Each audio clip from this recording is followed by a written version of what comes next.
Having focused on other classes on day one, Michael Dunlop took to his pattern for the first session of day two. Just one lap sufficed for the Northern Irishman to launch his way to the top of the standings. This year, the number one plate in Superbike TT goes to Mike Brown.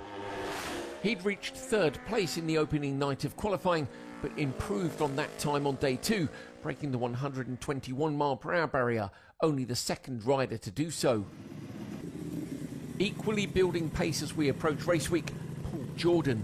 Having led the first qualifying session, he pushed his benchmark on day two to a 120.475 mph lap, enough to secure third in the standings.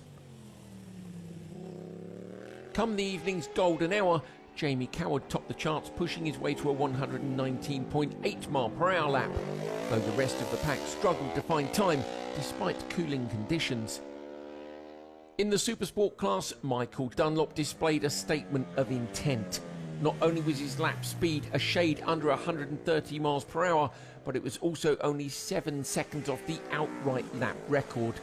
Dunlop and Ducati the clear favourite going into race week.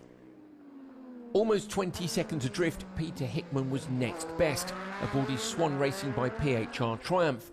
The 14-time TT winner improving to a 127.2 mph effort on his second lap. Also bettering his time was Dean Harrison, who used the afternoon session to make up valuable missed time from the previous evening.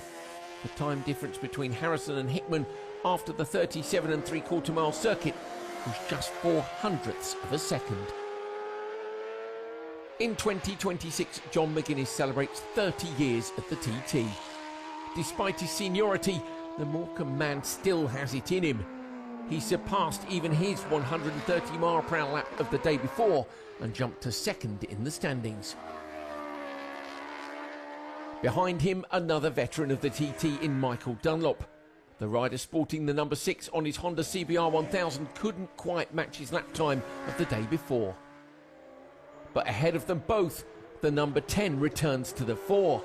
Peter Hickman has been gathering momentum and improving his pace throughout the 2026 qualifying sessions, and finally found himself in P1 for a big bike session, placing his marker at 131.3 mph. And if that wasn't enough, the evening session saw Hickey bump that into the 132s as he slowly but surely closes in on Dean Harrison's lead. After completing a standing start lap record on the first day of Superbike, Dean Harrison proceeded to do the same on day two of Superstock qualifying, a 133.362. He followed that up with a 133.8 mph lap on his second tour, putting himself almost 15 seconds clear of the competition. Michael Dunlop is winless on the big bike since 2023, but showed strong pace in the first session of day two on the stocker. 131.9 is 15 seconds off the pace of Dean Harrison, but the 33-time TT winner looks, so far at least, to be Harrison's nearest threat. And Dunlop would find himself the filling in a Harrison sandwich. Nathan Harrison completed the top three in the second qualifying session of the week. The Manxman has looked on form for a TT podium since last year, and by entering the 130 mph club for 2026, he certainly hammered in that fact. Sun setting and blinding the eyes, Ian Hutchinson overcame the tricky conditions to set a 130.691 mph lap, good enough for second in the evening session, while others struggled to compete.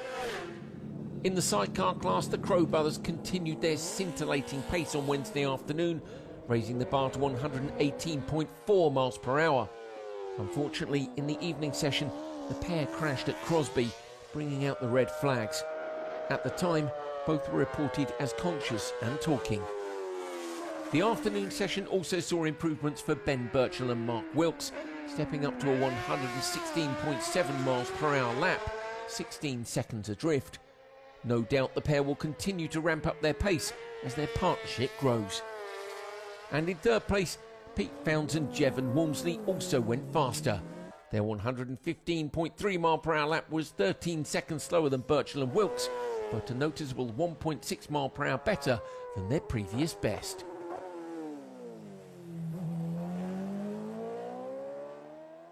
The Isle of Man TT Races regrets to confirm that Daniel Ingham, 33, from Melton Mowbray, was killed in an incident during qualifying today at the Isle of Man TT Races.